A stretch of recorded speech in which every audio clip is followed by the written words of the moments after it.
Hey, salut tout le monde, c'est moi, Jonathan Cavana, votre courtier immobilier du Grand Montréal. Puis aujourd'hui, on répond à la question de Tommy de Vaudreuil qui nous dit pourquoi est-ce qu'il y a des maisons qui se vendent en 5 jours et d'autres en 5 mois. On va déballer ça en plusieurs raisons. La première des choses, c'est ça va dépendre quel type de produit. OK? Présentement, ce qu'on voit, c'est que toutes les maisons en bas de 400 000, 450 000, ça se vend très rapidement. Par contre, les maisons en haut de 450, 500, 600 montants, ça peut prendre un peu plus de temps. Donc, il y a la braquette de prix qu'on regarde, puis ça, on le voit statistiquement, on voit le nombre de jours. Puis, je fais toujours des capsules sur le marché immobilier sur ma chaîne YouTube. Fait que tu iras regarder ça si tu veux en comprendre un peu davantage.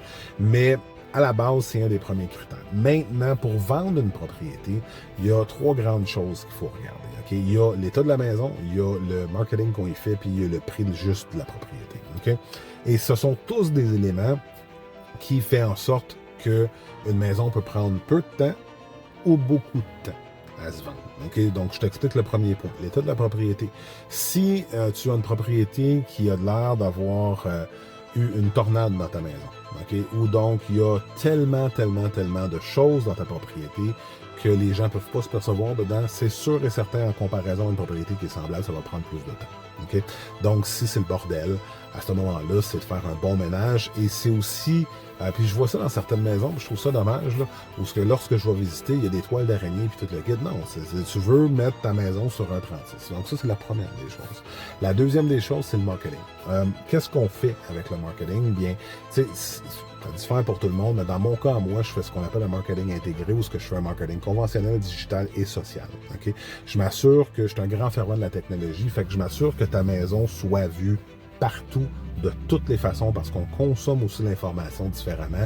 Donc, je m'assure qu'il y en a qui puissent la lire, je m'assure qu'il y en a qui puissent la voir, je m'assure qu'il y en a qui puissent se projeter dedans avec des taux 360.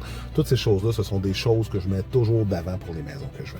La troisième des choses, et ça, c'est probablement le point le plus important, OK? Parce que même si j'aurais fait les deux autres, si le prix est pas bon, si le prix est beaucoup trop cher parce que on te donc garantit que ça pouvait valoir 600 000 quand c'est la réalité des choses, ça en vaut 525, ça va tuer ta maison. Point à la ligne. Et comment qu'on met le prix adéquatement? Mais c'est avec une analyse, on appelle ça un ACM, c'est une analyse comparative du marché et où on prend la maison que tu as, on regarde qu'est-ce qui s'est vendu alentour, on vient l'ajuster à ta maison, puis à partir de ce moment-là, on dit ta maison, là, dans aujourd'hui, là, parce que c'est toujours vivant.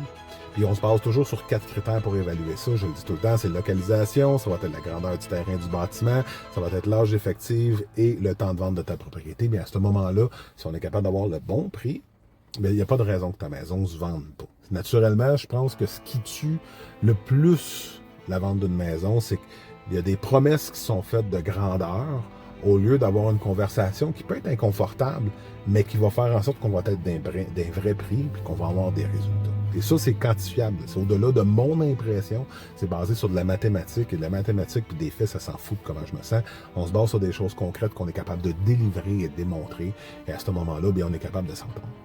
J'espère que ça répond à ta question. Si jamais tu as d'autres questions, n'hésite pas à m'appeler. Hein? Ça va me faire plaisir de pouvoir répondre et discuter avec toi. Sinon, je te souhaite une très belle journée. Prends soin de toi. Puis on se jase bientôt. Salut!